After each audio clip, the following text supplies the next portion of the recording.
मित्रों, अब हम ऑनलाइन पिंडदान पर मचे धार्मिक घमासान का विश्लेषण करेंगे, मगर उससे पहले हम एक प्रश्न पूछना चाहते हैं। अगर किसी का बेटा विदेश में रहता है या गांव से बहुत दूर रहता है, तो क्या वो अपने माता पिता की मृत्यु के पश्चात उन्हें ऑनलाइन मुखाग्नि दे सकता है?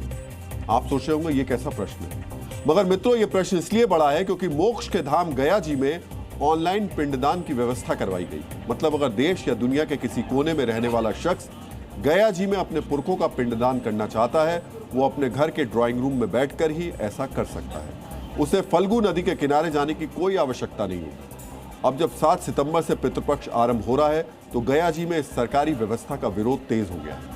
वहां का पंडा समाज ऑनलाइन पिंडदान का विरोध कर रहा है, कारोबारी विरोध कर रहे हैं। इस विरोध के पीछे का आर्थिक पक्ष भी हम विश्लेषण उसका करेंगे, मगर उससे पहले आपको जानना चाहिए उस व्यवस्था के बारे में जिसे धर्म और शास्त्र के विरुद्ध बताया जा रहा है। मित्रों, बिहार सरकार ने राज्य पर्यटन विकास निगम के जरिए ऑनलाइन पिंडदान की व्यवस्था की।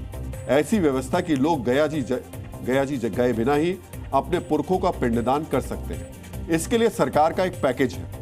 जो भी लोग घर में बैठकर पिंडदान करना चाहते हैं, उनको पोर्टल पर जाकर रजिस्ट्रेशन कराना होगा। इसके लिए 23,000 रुपए चुकाने पड़ते हैं। जजमान घर में ही रहते हैं और पुरोहित गया जी में बैठकर पिंडदान करा देते हैं। जो भी पिंडदान का पैसा चुकाएगा, उसे उसका वीडियो रिकॉर्डिंग भी करा के दे दिया जाएगा।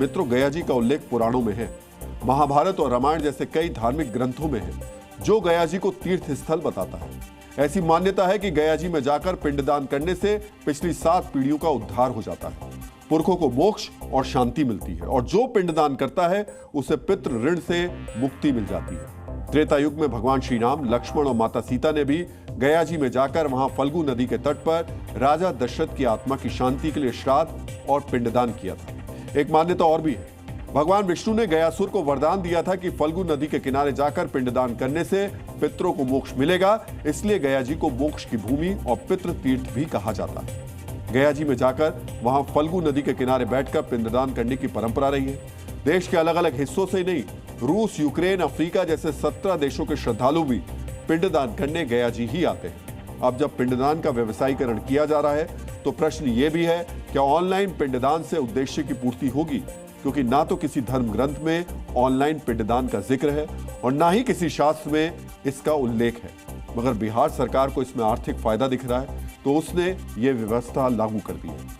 मित्रों, आपको भी जानना चाहिए कि युगों युगों से चली आ रही धार्मिक मान्यताओं का पिंडदान कर इस ई पिंडदान के पीछे सरकार कैसे अपना आर्थिक हित देख रही है। असल में रजिस्ट्रेशन करवाने के बाद सरकार जो 23,000 रुपए लेती है, उसमें से आधा यानी 11,500 रुपए पिंडदान कराने वाले पुरोहित को दिया जाता है और 11,500 रुपए सरकार रखती है। मतलब सरकार को सीधे 11,500 रुपए का फायदा होता है, मगर गया जी के पंडा समाज यानी गयापालों को इससे कोई फायदा नहीं मिलता, क्योंकि ऑनलाइन जो पुरोहित पिंडदान करवा रहे हैं, वो जरूरी नहीं कि गया जी के गयापाल ही हो, वो कोई भी ब्राह्मण हो सकता है जिसने सरकार के पास अपना रजिस्ट्रेशन करवा रखा हो। इसका अर्थ यह हुआ कि जो काम अब तक सदियों से गया जी का पंडा समाज करवाता आया है, वो कोई और करा रहा है। जाहिर है गया जी का पंडा समाज इसे अपने अधिकार पर अतिक्रमण मान रहा है, अपनी रोजी रोटी पर हमला बता रहा है। ऑनलाइन पिंडदान का शास्त्रोक्त कहीं कोई प्रमाण नहीं है। शास्त्र के मुताबिक जो है इसका विरोध किया जा रहा है। ऐसा जो है खिलवाड़ धर्म के साथ, सनातन के साथ नहीं किया जाए।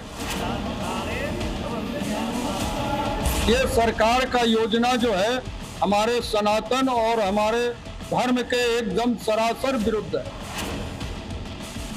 ऑनलाइन हज सरकार क्यों नहीं करवाती है? 210 करोड़ रुपया प्रत्येक वर्ष सरकार क्यों देती है हज करने के लिए?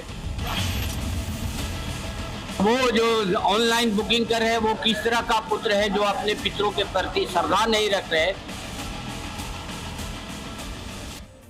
गया जी में जाकर पिंडदान करने से सिर्फ पुरखों को मुक्ति नहीं मिलती है, बल्कि इससे गया जी के 10,000 से ज्यादा परिवारों की आजीविका भी चलती है। वहां का पंडा समाज, छोटे छोटे दुकानदार, होटल कारोबारी और लोकल ट्रांसपोर्टर भी इससे जुड़े हुए हैं। एक अनुमान के मुताबिक जब कोई शख्स गया जी में जाकर पिंडदान जैसा धार्मिक अनुष्ठान करता है, तो वो औसतन 10,000 रुपए खर्च करता है। इसमें पंडा समाज के दक्षिणा से लेकर फूल, कपड़ा, बर्तन और रहने खाने तक का खर्च शामिल है। एक रिपोर्ट के मुताबिक 2024 में 23 लाख तीर्थयात्री गया जी गए थे। इस हिसाब से अगर देखें तो पिछले साल गया जी में तीर्थयात्रियों ने 30 करोड़ रुपए खर्च किए। ये खर्च करने वाले वही लोग थे जो पितृपक्ष के दौरान अपनों का पिंडदान करने के लिए गया जी गए थे। अगर इन लोगों ने ऑनलाइन पिंडदान करना शुरू कर दिया, अगर ये लोग गया जी नहीं गए, तो वहां की अर्थव्यवस्था को बहुत बड़ा झटका लगेगा। जो वहां कारोबारी हैं उन्हें बड़ा नुकसान होगा। इसलिए वो लोग भी सरकार की इस व्यवस्था से बहुत अधिक नाराज हैं। इससे कहीं अधिक नाराजगी धर्मगुरुओं के बीच है। वो पूछ रहे हैं कि जब मान्यता भगवान विष्णु के चरणों में पिंड को प्रवाहित करने की है, फल्गु नदी के किनारे श्राद्ध कर्म करने की परंपरा रही है, लेकिन जो ऑनलाइन पिंडदान करेंगे वो पिंड कहां प्रवाहित करेंगे? ऐसे पिंडदान से किसी को मोक्ष कैसे मिलेगा? वो इसे सनातनी व्यवस्था के साथ सरकार का क्रूर मजाक करार दे रहे हैं।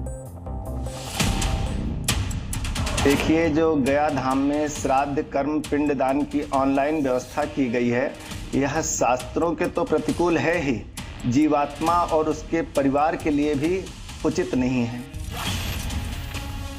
धार्मिक संगठन सभी इस चीज का विरोध करते हैं कि मठ मंदिर की अपनी मान्यता है, इन विषयों में सरकार ना ही भाग ले तो अच्छा है। पितृपक्ष का विधान हमारे आचार्य पुरोहित पंडा ही बताते हैं, इसलिए उसका सम्मान होना चाहिए। हमारी भारतीय संस्कृति वेदों के अनुसार ऑनलाइन पिंडदान नहीं हो सकता। हमारी तो सरकार से यही प्रार्थना है कि ऑनलाइन पिंडदान की व्यवस्था को बंद कर देना चाहिए। मित्रों, ये बात सच है कि पिछले कुछ सालों में ऑनलाइन क्रियाकलाप काफी बढ़ गए हैं।